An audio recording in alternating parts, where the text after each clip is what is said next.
MoneyWalk 330. Properly use wisdom. This program will help you undo financial bondage. King Solomon was a man of great wisdom, yet something went terribly wrong in his life.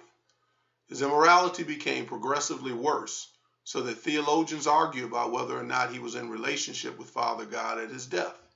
He was a good king in many ways, but his unwise actions affected the kingdom of Israel so much that it split apart shortly after his death, after his son, who ascended to the throne, would not relieve the tax oppression Solomon had levied on the people to take care of idol-worshiping queens and concubines and to obtain and maintain excessive material things.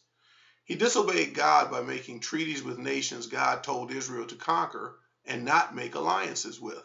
To make matters worse, he married hundreds of these nations' princesses to feed fleshly lusts and make alliances that were not God's will for Israel. Even though the Lord early on gave Solomon direct access to his wisdom, he chose to progressively use sensual, human-derived intelligence to direct his path without realizing that it would progressively lead him and many Israelites away from the Lord, who alone is omnipotent and omnipresent and omniscient, and thus knows specifically what is best for every single person, family, and nation, and who knows the decisions and actions necessary for us to obtain and sustain true reward and blessing. Solomon's actions led to idol worship throughout the land, ungodly excesses at every turn, oppression of the citizens, and emptiness in his soul.